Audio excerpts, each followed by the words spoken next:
kasar kainnya misalnya, atau lembut, atau ini panas, atau ini dingin. Hidung kita bisa bedain bau busuk, bau wangi seketika. Lidah kita bisa bedain mana manis, mana asam. Ini seketika, semuanya. Kita bisa merasakan tiba-tiba kalau tubuh kita butuh nutrisi, lapar. Rasa ini sebuah nikmat. Kita juga bisa merasakan pada saat sudah makan dan minum sudah cukup, ada rasa kenyang. Ya. Tubuh kita butuh istirahat, kita punya rasa ngantuk. Setelah kita istirahat, ada rasa sudah tidak ngantuk, perasaan sudah nggak bisa tidur lagi. Semua ini contoh saja nikmat-nikmat yang melimpah, yang sangat banyak, yang banyak manusia tidak tahu menilai itu. Tapi di saat ada sakit yang datang, ada gangguan orang yang datang, ada kehilangan hasil panen, hasil bisnis, orang yang dicintai meninggal dunia, maka ini akan menyadarkan kita tentang besarnya nikmat tersebut. Ternyata pada saat kita sakit, enak benar orang sehat ya. Kita jadi tahu nilainya itu. Itu hikmahnya. Itu hikmahnya. Jadi kalau kita lagi setahun nih, sehat, gak ada apa-apa, alhamdulillah. Tahun depan Allah subhanahu wa ta'ala menguji kita dengan sedikit meriang, demam, flu. Misal, di saat itu kita melihat ada orang yang sehat di depan kita minum air es. Kita baru mengetahui betapa besar nikmat kesehatan itu. Ya. Kita berharap bisa seperti dia. Sehingga ada penilaian positif terhadap nikmat yang Allah berikan. Dan yang lebih besar lagi tujuannya adalah kita memahami ada zat yang maha kuasa yang mengatur semua itu.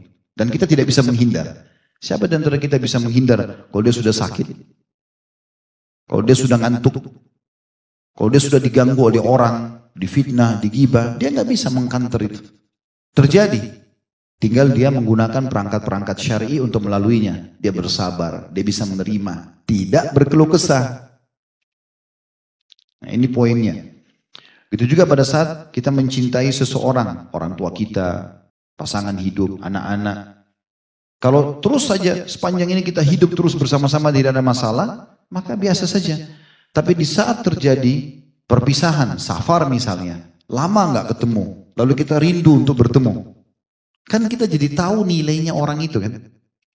Kan begitu. Kalau meninggal dunia, kita baru tahu, ternyata dulu nilainya luar biasa nih istri saya, ini suami saya, ini orang tua saya. Bagaimana perhatiannya dulu, waktu kita masih bersama-sama tidak terasa. Kan begitu. Jadi tujuannya sebenarnya datang dalam bentuk cobaan. Dan itu hikmah-hikmahnya adalah agar kita bisa mengetahui besarnya nikmat Allah SWT. Dan lebih besar daripada itu kita tahu ada sang pencipta Allah yang mengatur semuanya. Sehingga di saat nikmat melimpah kita tinggal bersyukur. Di saat cobaan datang kita tinggal bersabar. Tidak usah berkeluh kesah. Karena keluh kesah tidak memberikan solusi. Apalagi bukan pada ahlinya.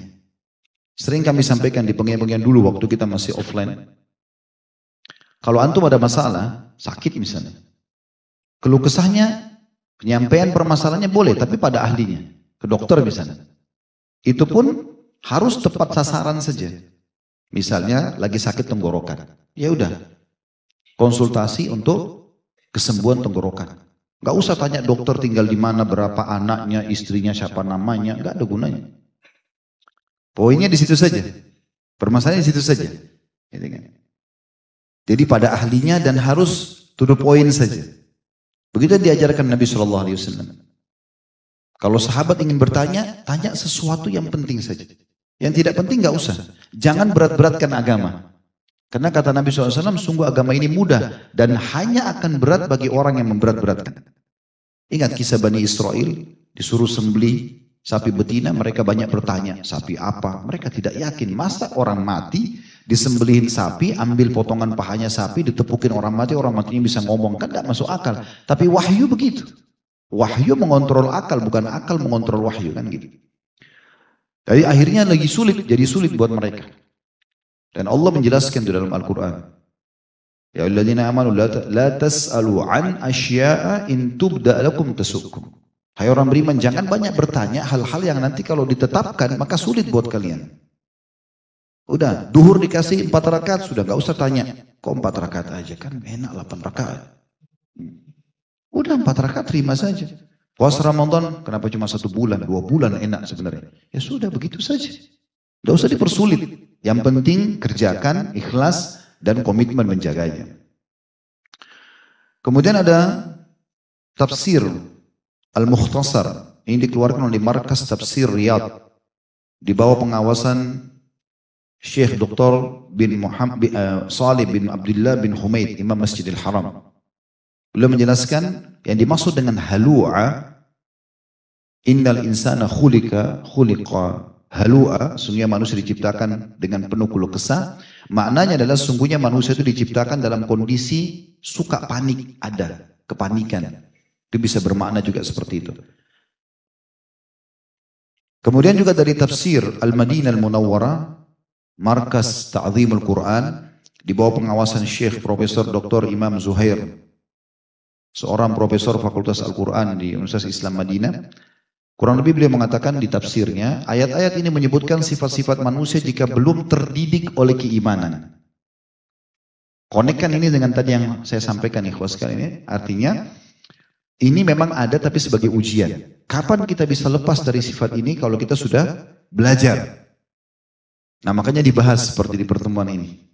Setelah kita faham, oh ternyata keluh kesah itu tidak boleh ya. Nanti kita akan sampaikan kiat-kiatnya supaya tidak usah berkeluh kesah. Bagaimana kita bisa menikmati saja cobaan yang sedang datang. Maka akan lebih mudah untuk melaluinya. Beliau mengatakan ayat-ayat ini menyebutkan sifat-sifat manusia jika belum terdidik oleh keimanan kepada Allah. Sifat-sifat ini adalah sangat tamak dan tidak mampu bersabar. Mudah putus asa dan mengeluh jika tertimpa musibah.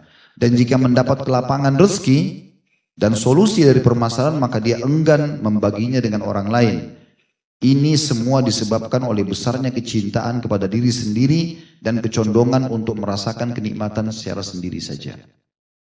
Nah, ini penjelasan-penjelasannya. Kemudian dari kitab Tafsir Zubdatut Tafsir min Fathil Qadir. Ini ada intisari diambil dari tafsir Fathil Qadir oleh Dr. Muhammad Sulaiman Al-Ashkar. Beliau juga guru di Universitas Islam Madinah.